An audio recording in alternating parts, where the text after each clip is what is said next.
Hello friends, आज के class में देखेंगे इकारांत स्त्रीलिंग नदी शब्द। इकारांत स्त्रीलिंग नदी शब्द। हम आपको इकारांत पुल्लिंग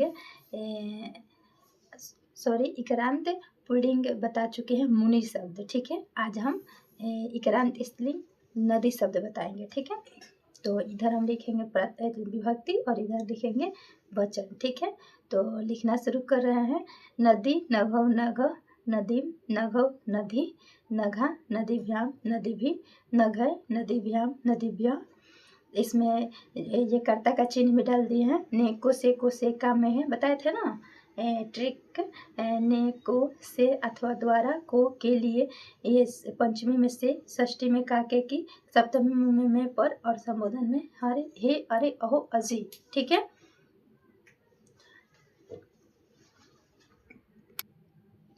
पंचमी में देखेंगे नघा, नदीभ्याम, नदीभ्य। षष्ठी में नघा, नघौ, नदीभ्याम। सप्तमी में नघाम, नघौ, नदीसु। संबोधन में हे नदी, हे नघौ, हे नघ। नदी, नदी यानी ये नाउन हुआ तो नाउन में संबोधन आएंगे। ठीक है, प्रोनाउन रहता तो उस प्रोनाउन अथवा एडजेक्टिव रहता तो संबोधन नहीं आता। ठीक है, उसमें सप्तमी तक ही होता है, लेकिन इसमें नाउन है तो संबोधन आएगा। ठीक है, अब देखेंगे अनुवाद। निम्न का अनुवाद करें तो वहाँ नदी बहती है, वहाँ नदी बहती है, तत्र नदी प्रवहती। देखिए, नदी बहती है तो प्रवहती, लेकिन जब हवा बहने का बात आएगा तो निःसरती हो जाएगा। हवा बहेगा निःसरती, नदी बहती है प्रवहती। ठीक है, क्योंकि पानी में धारा होता है और धारा प्रवाह करता है। ठीक है, प्रवहती समझ में आया। हवा बहेगा निःसरती और पानी बहेगा प्रवहती। इस क्षेत्र में दो नदियां बहती है, इस क्षेत्र में दो नदियां बहती है। अस्मिन् क्षेत्रे नभो प्रवहता। ठीक है, और ये तीसरा नंबर देखेंगे। इस देश में अनेक पवित्र नदियां बहती है, इस देश में अनेक पवित्र नदियां बहती है। तो क्या हो जाएगा, एतस्मिन् देशे, इस देश में, इसका हो जाएगा एतस्मिन् देशे, देश में, देशे अनेका पवित्र नगो प्रवहन्ति। ठीक है, राम कलम से लिखेगा तो राम कलम से लिखेगा राम लेखन्या लेखिष्यति। लेखन्या कलम, कलम का ये लेखनी हो जाएगा। और लेखनी क्या है, इकारांत है, स्त्रीलिंग है, इसीलिए लेखन्या हो जाएगा। राम लेखन्या लेखिष्यति। नदी में पूरा जल था, नदी में पूरा जल था। नघाम पूर्ण जलम आसित। पूर्ण यानी पूरा। ठीक है, भरपूर। नघाम पूर्ण जलम आसित। हाँ, इसमें देखेंगे अब संख्यावाचक विशेषण। देखिए, अभी एक नाउन बताए हैं हम आप लोगों को, नाउन था नदी। ठीक है, अब इसमें हम एक विशेषण ले रहे हैं, एक संख्यावाचक विशेषण है। ठीक है, इसका हम रूप लिख के दिखा रहे हैं और इसमें संबोधन नहीं होगा। हम बार बार बता रहे हैं ना कि प्रोनाउन और विशेषण में संबोधन नहीं होता है, सिर्फ नाउन में होता है। तो इधर हम विभक्ति लिखेंगे, इधर हम वचन लिख रहे हैं। तो ये वचन में हो जाएगा पुल्लिंग, स्त्रीलिंग, नपुंसकलिंग। ठीक है, एक वचन, द्विवचन, बहुवचन इसमें नहीं होगा, इसमें हो जाएगा जेंडर, पुल्लिंग, स्त्रीलिंग, नपुंसकलिंग। ठीक है, तो प्रथमा के पुल्लिंग क्या हो जाएगा, एक। प्रथमा के स्त्रीलिंग हो जाएगा एक। प्रथमा के नपुंसकलिंग हो जाएगा एकम। ठीक है, हम कहीं कहीं यूज कर रहे हैं ना अनुवाद में, जैसे एक का एक, एक का एकम, तो आप लोग कंफ्यूज होते होंगे कि कभी एक आ जा रहा है, कभी एक का, कभी एकम, कैसे आ जा रहा है। तो ये रूप चलता है। ठीक है, ये रूप चलता है संख्यावाचक विशेषण का, पुल्लिंग, स्त्रीलिंग और नपुंसकलिंग का। द्वितीय विभक्ति में देखेंगे, द्वितीय विभक्ति के पुल्लिंग हो जाएगा एकम, स्त्रीलिंग हो जाएगा एकाम, नपुंसकलिंग हो जाएगा एकम। तृतीय का हो जाएगा पुल्लिंग एकेन, स्त्रीलिंग हो जाएगा एकया। तृतीया में नपुंसकलिंग हो जाएगा एकेन। चतुर्थी के पुल्लिंग हो जाएगा, चतुर्थी के पुल्लिंग हो जाएगा एक एक एकस्मय, स्त्रीलिंग हो जाएगा एकस्य और नपुंसकलिंग हो जाएगा एकस्मय। ठीक है, पंचमी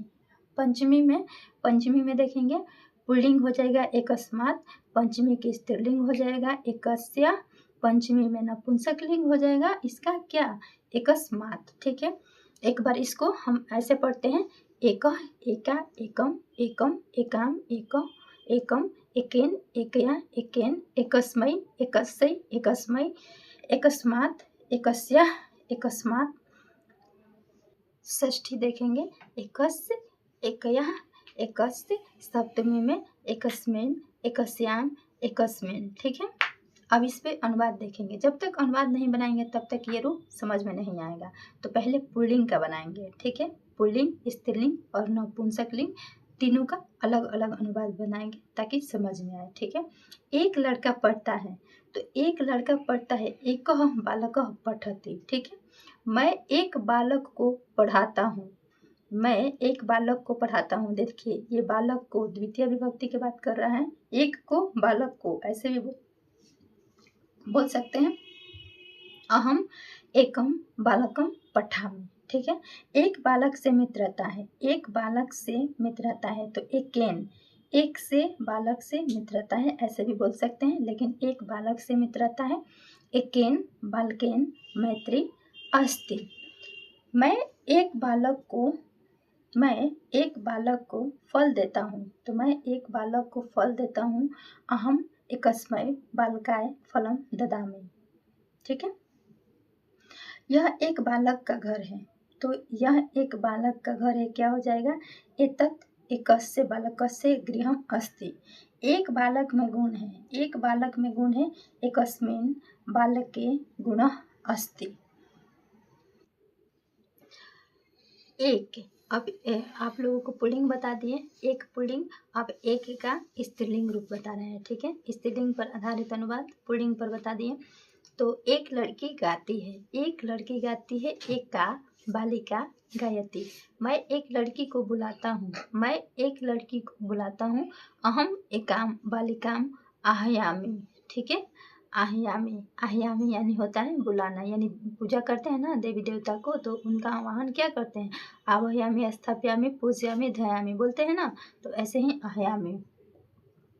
अब यहाँ देखेंगे, एक लड़की से वार्ता करो, एक लड़की से वार्ता करो, एकया बालिकाया सह वार्ता कुरु।